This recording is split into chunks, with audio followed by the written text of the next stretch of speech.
이런 와중에 여야의 두 수장을 살해하겠다는 글이 경쟁하듯 올라왔습니다. 국민의힘 한동훈 위원장을 살해하겠다는 남성은 체포됐고 민주당 이재명 대표를 위협한 사람은 경찰이 쫓고 있습니다. 여기에 피습이 자작극이다, 흉기가 아니라 나무젓가락에 찔린 거다, 가짜뉴스를 쏟아내는 극우 성향의 유튜버들도 있습니다. 김지성 기자입니다. 어젯밤 한 오픈 채팅방에 올라온 글입니다. 내일 한동훈 국민의힘 비대위원장이 광주를 방문하는데 살해를 예고하는 글을 올린 겁니다. 이 글을 올린 40대 남성은 범행 8시간 만인 오늘 새벽 5시 반쯤 주거지인 광주에서 긴급 체포됐습니다. 오늘 새벽 한 온라인 커뮤니티 사이트엔 이재명 대표 살해 예고 글까지 연달아 올라왔습니다. 경찰은 작성자의 IP 주소 등을 토대로 신원을 추적 중입니다. 일부 극우 성향 유튜버들은 이 대표 피습이 자작극일 수 있다는 황당한 주장을 내놓았습니다. 연출이라면 가짜 칼로 찌르고 피를 어떻게 묻혀서 할 수도 있는 거니까, 아니면 슬쩍 찌르고, 이거 뭐 선수들이 하면 슬쩍 상처만 내고 피는 나죠. 흉기가 아닌 나무 젓가락에 찔렸다는 음모론도 나왔습니다. 나무 젓가락을 종이로 감싼 거 아니냐. 그런 의혹을 제기하시는 분들도 있는데 뭐 그렇게도 보입니다.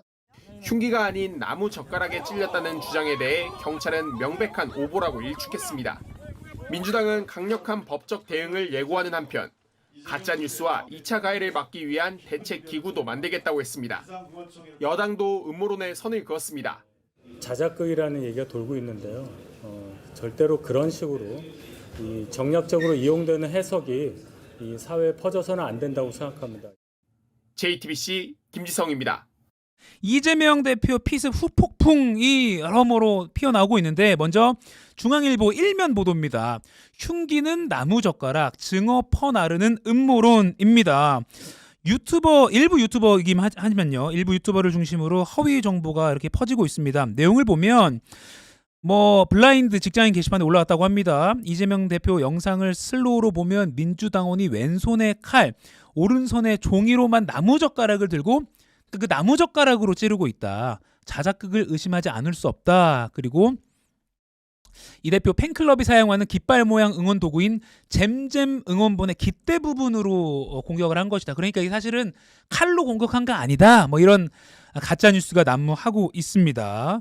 다음 장면은 어제 JTBC 뉴스 보도 장면을 저희가 좀 캡처를 했는데 일부 유튜버인데요. 저희가 굳이 유튜브를 홍보해주고 싶진 않아서 블러 처리, 그러니까 얼굴을 좀 가렸습니다. 이 뭐라고 했냐면 연출이라면 가짜 칼로 찌르고 피를 어떻게 묻혀서 할 수도 있는 거니까, 아니면 슬쩍 찌르고 선수들이 하면 슬쩍 상처만 내고 피는 나죠 라면서, 이분이 한 80만 명의 구독자를 보유한 유튜브거든요. 이런 허무맹랑한 소리를 하고 있고요.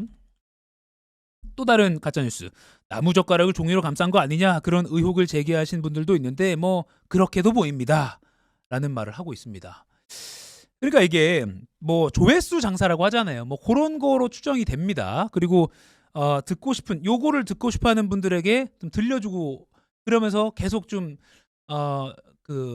이용자를 유입하려는 그런 목적이 아닌가 싶긴 한데 글쎄요. 이 흰 종이에 들어있는 거 칼입니다. 이건 경찰이 이미 확인한 내용입니다. 볼게요. 정치 테러 심각성마저 인식 못하는 거라고 중앙일보가 분석을 했습니다. 부산경찰청 수사본부가 공식적으로 브리핑을 통해서 이렇게 말했습니다. 범행 도구가 18cm의 흉기입니다. 날만 보면 13cm고요. 등산용 칼이라고 했습니다. 그리고 미리 지난해 온라인 쇼핑몰에서 구매를 했다는 것까지 다 확인한 상태고요.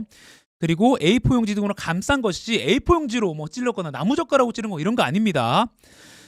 그럼 이런 거가 이렇게 공식적으로 경찰이 이게 밝히고 있는데도 왜 이렇게 하는지 모르겠습니다. 홍익표 민주당 원내대표도 뭐 이런 거 자체가 2차 테러다라고 말을 하고 있는 그런 상황이죠. 제가 한마디로 좀 정리를 하겠습니다. 가짜 뉴스를 퍼뜨리면서 이 테러를 이용하는 사람, 그 행위가 또 다른 테러 다름 없습니다. 이런 짓 하지 맙시다. 이건 당파를 떠나서 사람이 다친 행동이잖아요. 민주주의의 근간을 흐트리는 행동이잖아요. 그런데 법리 자문 결과 의료법과 개인정보보호법 때문에 환자의 동의 없이 의료정보를 발표하는 환자가 발생했습니다. 또한 수술 후에 환자분이 중환자실에 입원 중이었고 외상 환자의 특성상 안정이 최우선이었기에 브리핑을 진행할 수 없었습니다. 그 당시 수술 결과는 보호자인 부인께 잘 설명드렸습니다. 지금은 이재명 대표께서 많이 회복하셔서 언론 브리핑에 대해서 상의드렸고 동의를 해주셔서 오늘 수술 집도하신 이식혈관외과 민승기 교수께서 치료 경과에 대해 간단히 말씀드리겠습니다. 중증 외상 전문가들로 구성된 외상외과 세부 분과가 운영되고 있습니다. 그래서 중증 외상 센터에서 많은 환자들을 치료하고 있고요. 서울대병원에 외상 센터가 없다는 말은 사실이 아닙니다. 목비근 위로 1.4cm의 칼로 찔린 자상이 있었습니다. 근육을 뚫고 근육 내에 있는 동맥이 잘려 있었고 많은 양의 피떡이 고여 있었습니다. 그리고 그 근육을 뚫고 그 아래에 있는 송목 정맥이 앞부분이 원주로 치면 60% 정도가 예리하게 잘려 있었고 피떡이 많이 보여 있었습니다. 송목 동맥은 정맥의 안쪽 뒤쪽에 위치하고 있는데 다행히 동맥의 손상은 없었습니다. 주위에 뇌신경이나 다른 식도나 기도의 손상은 관찰되지 않았습니다. 그래서 2차 감염이 우려돼서 충분히 세척을 진행하였고 그 찢어진 송목 정맥을 1차 봉합하여 혈관 재건수를 시행했습니다. 꿰맨 길이는 약 9mm 정도 됩니다. 추가로 근육의 권피떡을 다 제거하고 잘린 혈관을 클립을 물어서 다 결착을 하고 세척을 하였습니다.